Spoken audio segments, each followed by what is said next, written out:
Welcome to a brand new Watches Film Show. I'm Matthew Ford.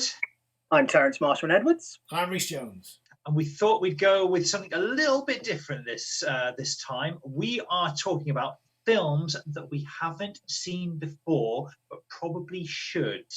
Yeah, it basically came around from having a look through the top 250 films as voted for by users of IMDB.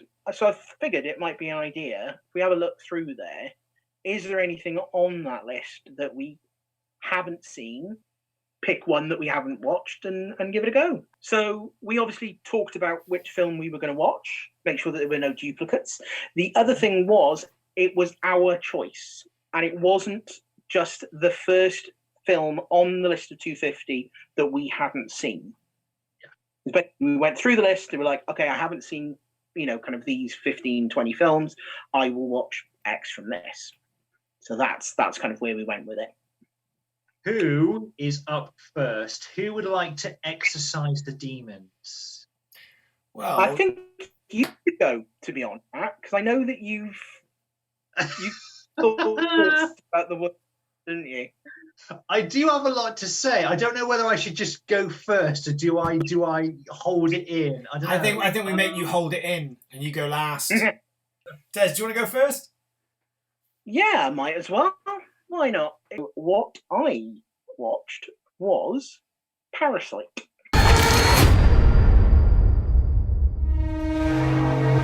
Obviously, it won the Best Picture Oscar this year. First foreign language film to win the main prize. Not only did it win the Oscars, it won the Best International Feature, what used to be the Best Foreign Language Film, and it's the first South Korean film to win that. It's won Golden Globe, the BAFTA for Best Foreign Language Films, was unanimously awarded the Palme d'Or at the Cannes Film Festival. And it's also only the third film in the history of the Cannes Film Festival to also win Best Picture.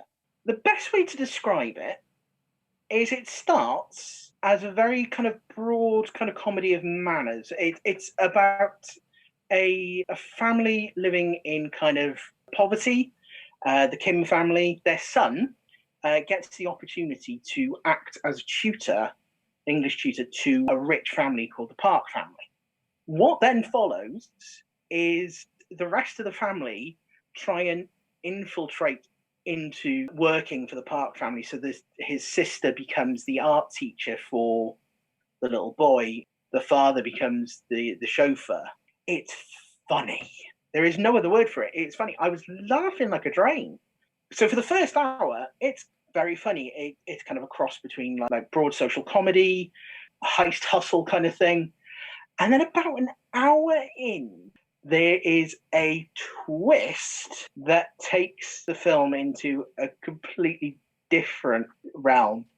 What happens, especially in the second half of the film, does have to be seen to be believed. It's startling and it takes things into a direction that you wouldn't think would be possible from the beginning. The cast are all fantastic.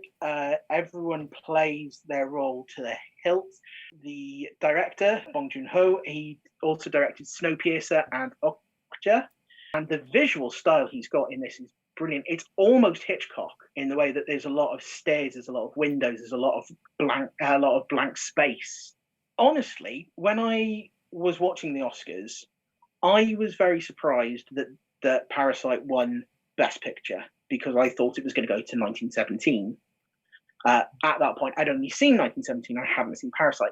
Now, having seen the film, I can completely understand why this won Best Picture, because as a package, I mean, it's got everything that you would want in a Best Picture film. I thoroughly enjoyed Parasite. It was something I was going to watch sooner or later anyway, because of the awards kind of glory. I was going to say, Matt, do you want to say anything about Parasite? Because I know you watched it. You've pretty much covered it. I mean, personally, for me, I'm not a big fan. I mean, I've only seen Okja and Snowpiercer, and I wasn't a fan of either of them. So I kind of went into Parasite thinking, all right, we'll watch it because of the Oscar glory. And to be fair, yeah, really good film. I think you're right with what you said about 1917 as well. 1917 from a technical point of view, yes, but I think Parasite deserved the win because of the storytelling. Hey, cracking. Yeah, so that was my choice. So if we're leaving Matt till last, then We Reece, are. Leave me to stew. Then stew.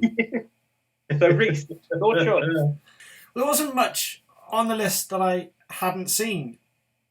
So, Film buff. you know, Look at you. and I didn't Yeah. fancy Parasite because there's these words at the bottom of the screen I've got to read, so I didn't want to do that. And I actually, I know, Philistine, I know, come on. If I want to read, I'll read a book. Thank you very And much. even that is too much effort. I'll get an audiobook. We'll just read up the lines. Anyway, so I settled on a film that was called Once Upon a Time in America, but then we got to this bleeding heart story from Matt, which he'll tell us about in a little bit, and why I let him watch that film. So I let Matt watch that film, and For your all heart, Reece. I know.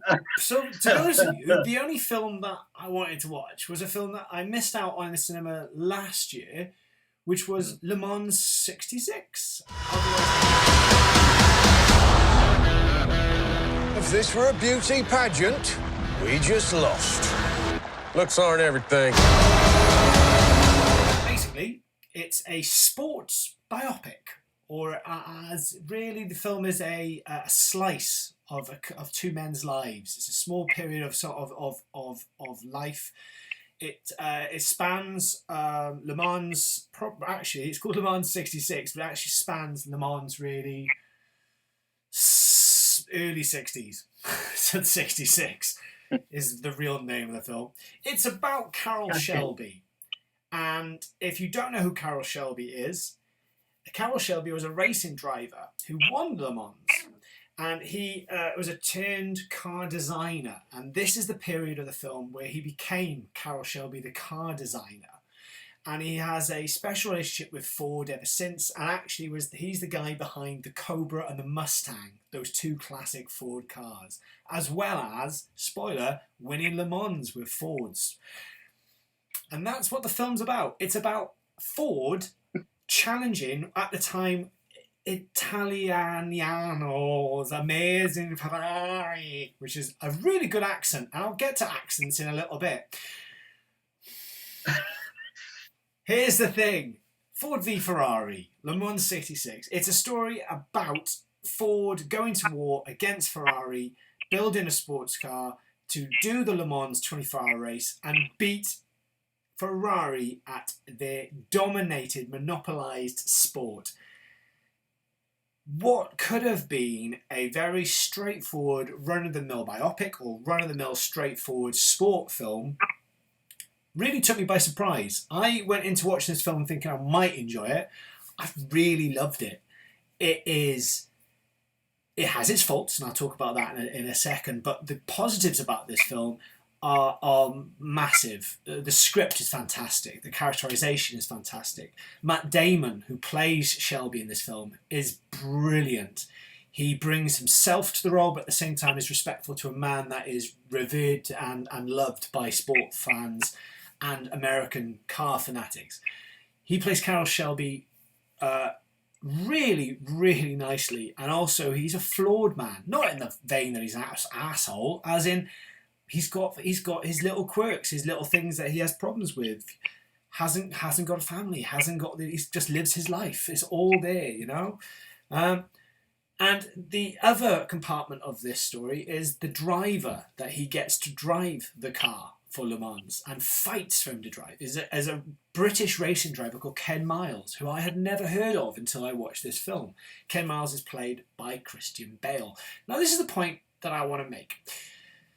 Christian Bale is a good actor. He does voices really well. You know, he can do Bruce Wayne and really well. It's there. It's really good, you know. I have no idea, as a British person, what region of Britain Christian Bale is meant to be from when he's doing this film. My Italian impression is better than what he's meant to be. I don't know if he's from the south, the north, the east, or the west of England. I have no clue where he's from in this accent. It's honest to God, it sounds like a Cockney trying to do a Yorkshire accent and failing. Nothing in there about my trunk and your lovely little portmanteau. You're holding the 62 edition of the SCCA. You can stick this bloody sticker where the sun Hey, don't Bill. shine. Hey, All Bill, right? what seems to be the problem, Well, Bill? the problem is that Bill here is an The trunk is not arsehole. the spec. No, he doesn't mean that. No, yes, he does. No, he yes, really he does. doesn't Yes, mean no, that. he He's just really fooling does with you, think Bill. that He's just Bill fooling with- is an Bill, let arsehole. me I'm just doing my job. If he had just used his own accent, I wouldn't even be talking about this. It was so distracting. It took me out of the film every time he opened his mouth. Do you know where Ken Miles was actually from? The real guy. 2 seconds. From Warwickshire.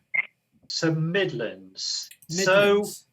So Like not Bromley- really much of an accent there. He wouldn't have Warwickshire. He wouldn't have much of an accent. Yeah, No, like It'd be very middle of the road. West Midlands. I've got the map in front of me. you'd get the occasional like Brummy, you'd get the Brummy twang, but it wouldn't be like, "All right, love, how's it going?" Christian Bale plays him well and well apart from the accent. The accent is my main thing that got this film less. You know, it's directed by James Mangold, who I have a love-hate relationship with. I say I have a love-hate relationship with James Mangold because some of his films I love and a lot of his films I fucking hate. You know, this guy did Copland, Walk the Line, Night and Day, The Wolverine, Logan. And he is hired to be doing Indiana Jones 5, which absolutely shocked the hell out of me in other news.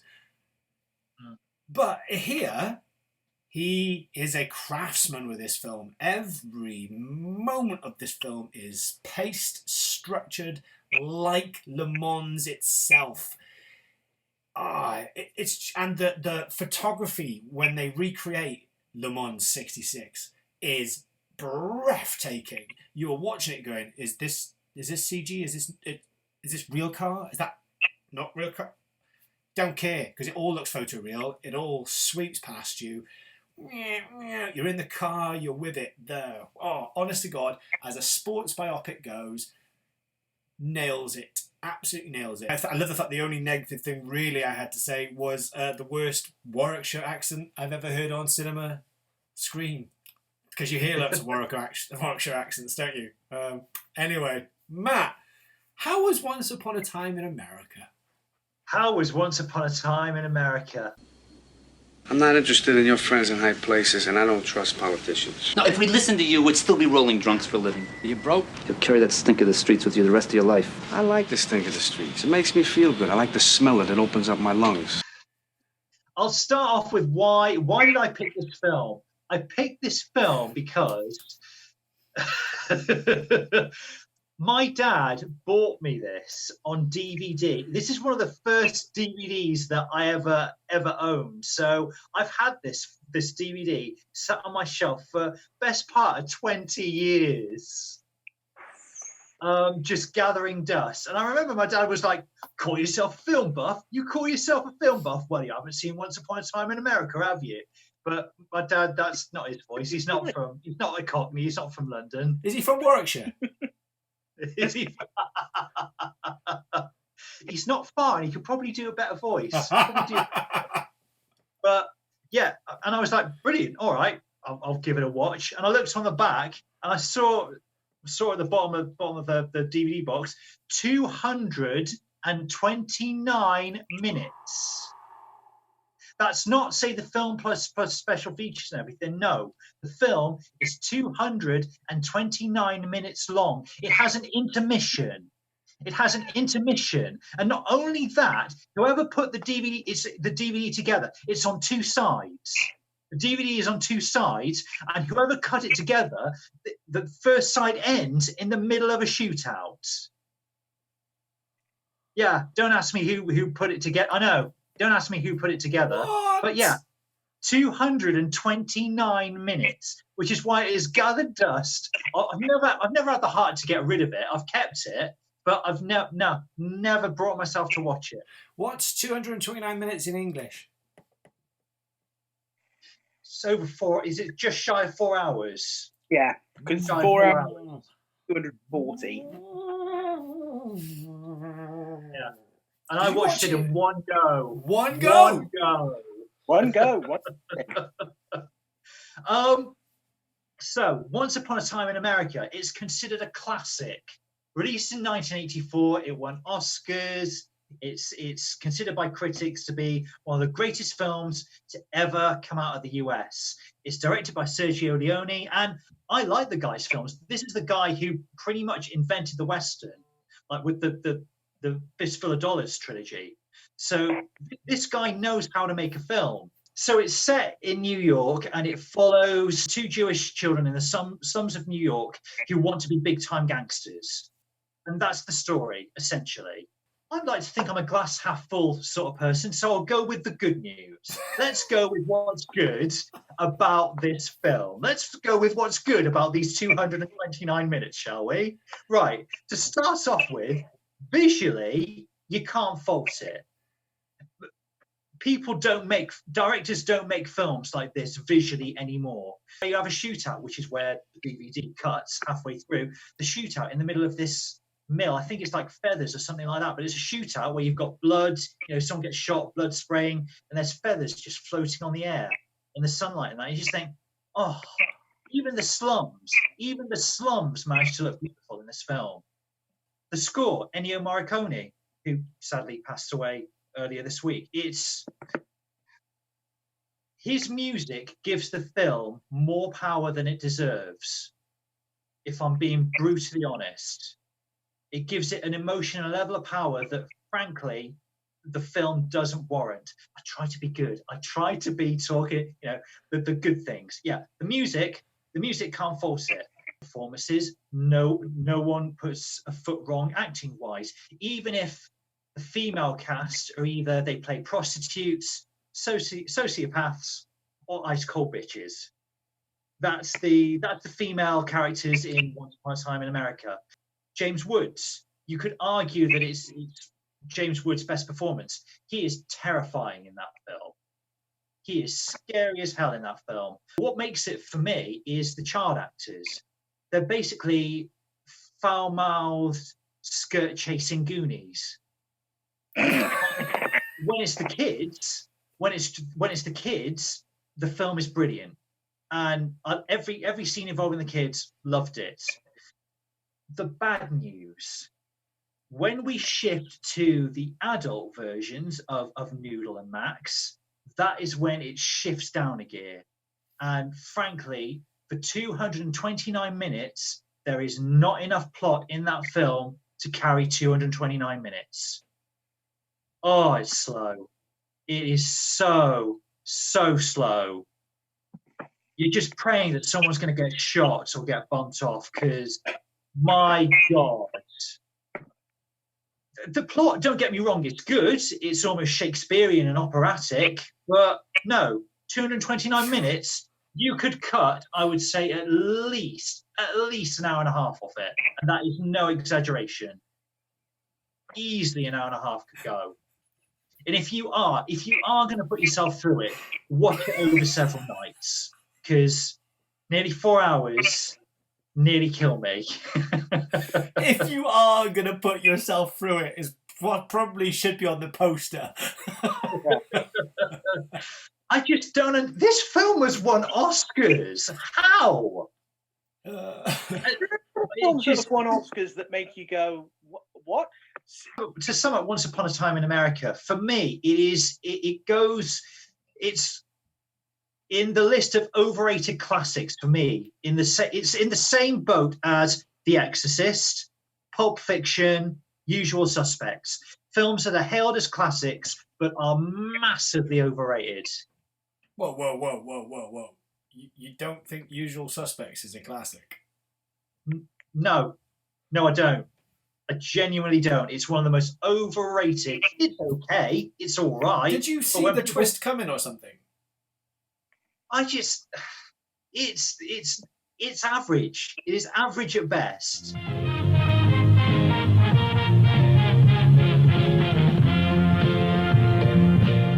So that's 3 films that we had not seen before. If you want to go and check out the IMDb list, it's there on their website. Go and check it out. It's a great list to check out. Also, like Tez said, there's the bottom 100, isn't it, Tez? Well, bottom 100. Oh, there are some stinkers on there. Well, we should take a look at that. Definitely. That's That the might be show future there. television. But coming up next on the... Oh, wait a minute. No. There's one thing we want to quickly say.